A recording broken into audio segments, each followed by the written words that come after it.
Andhra Paris తెనాలిలో ఆధ్యాత్మిక శోభ వెల్లివిరిసింది. విఘ్నాలు తొలగించే వినాయకుడి చవితి వేడుకలను ప్రజలందరూ కూడా ఎంతో ఘనంగా జరుపుకున్నారు. విజయవాడ రోడ్డులోని మహాగణపతికి ఎంతో భక్తి శ్రద్ధలతో ప్రత్యేక పూజలు నిర్వహించారు.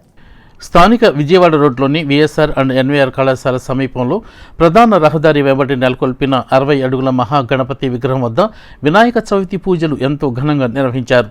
శనివారం చవితి పండుగ సందర్భంగా మహాగణపతికి ప్రత్యేక పూజలు చేశారు. పట్టణానికి చెందిన అభినేని రాజా, కొండిజేటి గోపీకృష్ణ, కోట శ్రీనివాసులు కలిసి 26 సంవత్సరాల క్రితం ఇక్కడ మహాగణపతిని ప్రతిష్ఠించారు. అప్పటి నుండి ప్రతి ఏటా ఉత్సవాలు ఘనంగా నిర్వహిస్తున్నారు. పండుగ సందర్భంగా ఉదయం నుండే భక్తులు తరలివచ్చి మహాగణపతిని దర్శించుకున్నారు. నిర్వాహకులు అమినేని రాజా, కొణిజెట్టి గోపీకృష్ణ తదితరులు వారి వారి కుటుంబ సభ్యులతో సహా గణపతిని దర్శించుకుని ప్రత్యేక పూజలు చేశారు. చవితి సందర్భంగా మహాగణపతి విగ్రహం వద్ద ప్రత్యేక అలంకరణలు చేశారు. మహాగణపతి ఆశీస్సులు తెనాలి ప్రాంత ప్రజలందరిపై ఎల్లప్పుడూ ఉండాలని నిర్వాహకులు ఆకాంక్షించారు.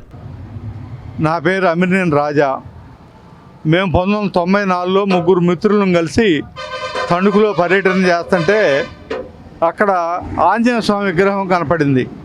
తెనాలికి కూడా ఏదైనా మేము చేయాలని ప్రత్యేకత అనుకొని ఇక్కడ పెద్దల్ని పూజాలను సంప్రదిస్తే ఈ దిక్కుగా గణపతిని కనుక పెడితే తెనాలికి శుభాలు జరుగుతాయని చెప్పారు.